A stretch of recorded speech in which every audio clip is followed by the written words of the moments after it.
Yo l'équipe, aujourd'hui on va parler productivité.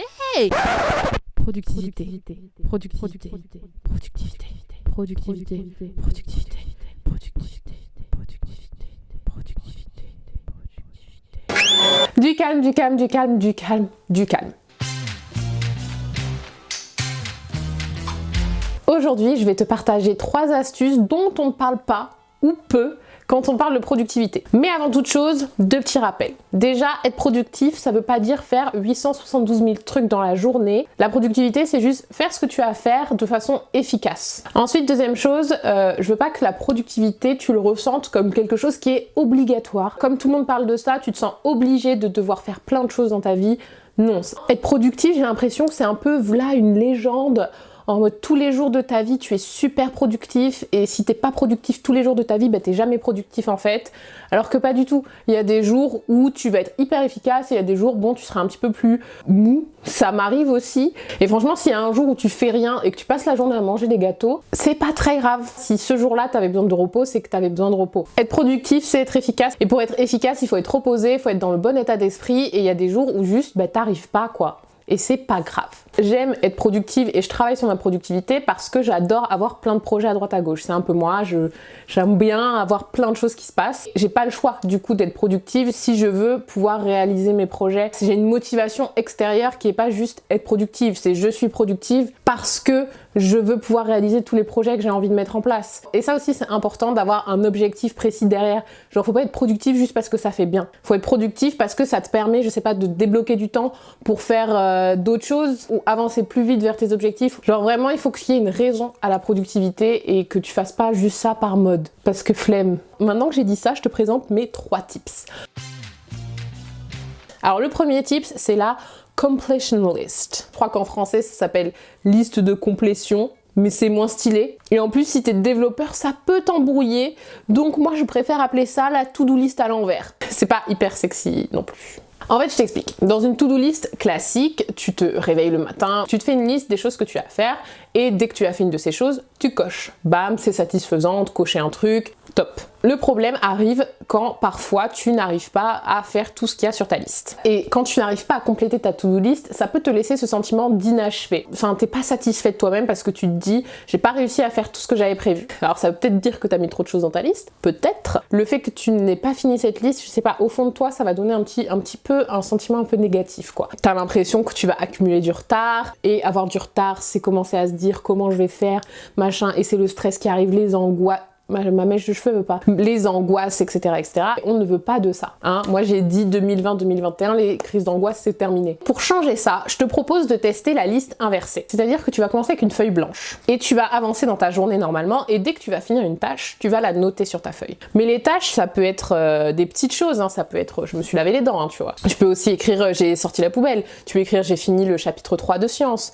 Tu peux écrire, j'ai fait ma fiche de philo. Enfin, tu peux écrire toutes les tâches que tu fais dans ton quotidien ou dans tes révisions, enfin tu peux mélanger un petit peu tout, c'est pas grave, au contraire. Et du coup à la fin de la journée, tu vas te retrouver avec cette super longue liste de toutes les choses que tu as fait aujourd'hui. Et je trouve ça hyper cool. Ce que j'aime bien avec ce système, c'est que les jours où tu as l'impression de pas avoir fait grand chose dans ta vie, ou tu as l'impression que vraiment tu as été pas ouf dans cette journée, que t'as rien fait, bah tu peux sortir ta liste et te rendre compte qu'en fait si t'as fait des trucs, genre ne serait-ce que te lever, c'est déjà une grande étape, attends. C'est une technique qui marche bien aussi avec les gens qui sont un peu déprimés, genre pour vous montrer que vous faites quand même des choses et que vous n'êtes pas une merde qui ne fait rien. J'aime bien ce petit effet inversé, tu vois. Tu te rends compte que t'as fait plein de trucs et c'est beaucoup plus motivant pour faire d'autres choses du coup. La deuxième astuce, c'est le top 3. Alors là, on revient à la to-do list un petit peu sous son format classique, mais on va l'alléger de ouf. C'est-à-dire que chaque jour, quand tu fais ta to-do list de la journée, faut pas que tu marques 10, 20, 30 trucs. Non.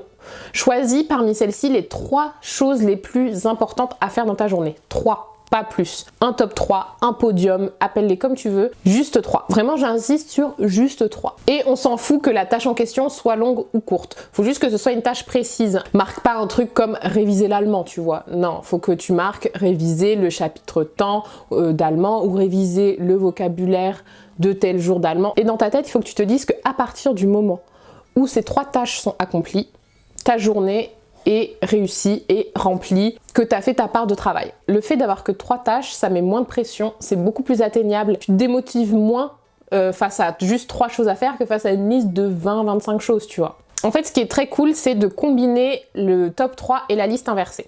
C'est-à-dire que tu peux te noter tous les jours ton top 3 de tâches à faire. Ensuite, une fois que tu as fait ces 3 tâches, ben là, tu passes en liste inversée et tu notes toutes les choses que tu as fait en plus. Parce qu'une fois que tu t'es lancé dans tes 3 tâches et que tu vois que tu as fini tes 3 tâches, il y a une espèce de sentiment de satisfaction et parfois, tu as même envie d'en faire plus.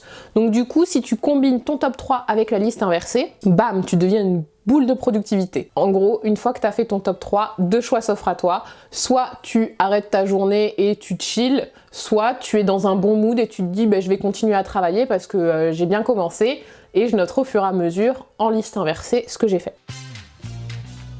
Le top 3 et la liste inversée, je trouve que c'est cool aussi quand tu veux reprendre le rythme. Il y a eu une assez longue période, moi ces derniers temps, à cause des confinements, du Covid et tout, où j'arrivais plus à travailler comme j'avais l'habitude de travailler. C'est-à-dire que avant, je pouvais être hyper productive, travailler pendant des heures et des heures, avoir des to-do listes hyper longues et quand même réussir à les finir, combiner cours, freelance, YouTube, etc.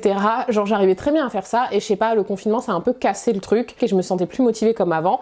Et en faisant du coup le top 3 et la liste inversée, ça m'a permis de reprendre un rythme petit à petit sans me mettre trop de pression. Comme à chaque fois je réussissais à faire mon top 3 et que en plus je faisais des choses en plus, ben, ça me mettait dans cette espèce d'état d'esprit positif qui fait que petit à petit, ben, t'as envie d'en faire plus. Et là, à l'heure actuelle, en ayant fait plusieurs semaines de top 3 et de liste inversée, je vois que j'ai repris un rythme qui n'est pas celui que j'avais avant, mais qui a un rythme tout à fait adapté à la situation actuelle et qui me permet quand même d'avancer dans les choses que j'ai à faire, tout en étant sereine et sans me mettre la pression. Je trouve que c'est tout bénef, genre vraiment, je suis hyper contente. Et enfin, la troisième astuce productivité, dont on parle peu, c'est les fréquences musicales. C'est quelque chose qui est beaucoup utilisé dans la spiritualité. Alors ce qui est expliqué, c'est que certaines fréquences, donc certains sons, peuvent entrer en résonance avec notre corps. Donc les bienfaits de la musique sur le corps et tout, c'est quelque chose qui a été prouvé déjà de nombreuses fois et on sait que certaines musiques peuvent nous mettre dans certains états émotionnels et certaines musiques par exemple vont avoir des conséquences physiques. Hein. Par exemple, il y a une musique qui vous fait ressentir des choses, vous pouvez avoir des frissons, tu vois. Donc on sait que les sons et la musique, ça peut avoir un effet sur notre corps. Et en spiritualité, ils utilisent du coup certaines fréquences et ils les utilisent en général pour la guérison. Ça existe même les thérapies sonores, d'ailleurs si ça vous intéresse ce genre de choses. On a souvent entendu parler d'ailleurs de la musique classique qui pouvait avoir des effets sur notre concentration, mais il existe beaucoup d'autres fréquences sonores du coup qui peuvent avoir un effet similaire. Et du coup c'est intéressant de, pendant que tu travailles, de mettre ce type de fréquence. Alors je te donne quelques exemples de celles que tu peux utiliser pour travailler. Par exemple, les fréquences à 174 Hz, elles provoquent un sentiment de sécurité et de sérénité. Par exemple, si tu travailles sur un devoir qui te stresse beaucoup, ça peut être utile de mettre ce genre de fréquence en fond. Il y a aussi une fréquence à 396 Hz. Alors c'est un UT pour les musiciens. C'est une fréquence qui apparemment permet de se libérer de la culpabilité et de la peur.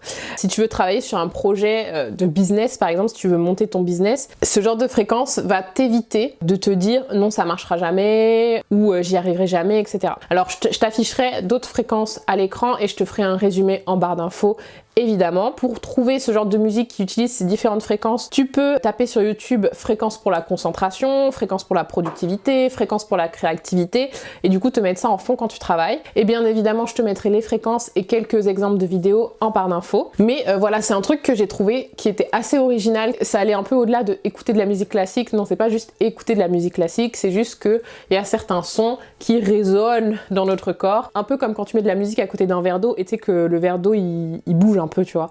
Ben, ce serait un petit peu la même chose qui se passerait à l'intérieur de nous. Je vous mettrai évidemment mes sources en barre d'infos. Donc voilà, c'est tout pour mes 3 tips. Est-ce que tu les connaissais? Est-ce qu'ils t'intriguent? Est-ce que tu comptes les utiliser? Est-ce que tu as d'autres astuces? N'hésite pas à remplir les commentaires. J'adore quand vous me faites des pavés et que vous discutez avec moi. J'adore ça. Les pavés, une passion. J'espère quand même que tu auras découvert quelque chose avec cette vidéo. N'hésite pas à lâcher un like, à t'abonner si ce n'est pas le cas, à mettre la cloche pour ne pas rater mes prochaines vidéos.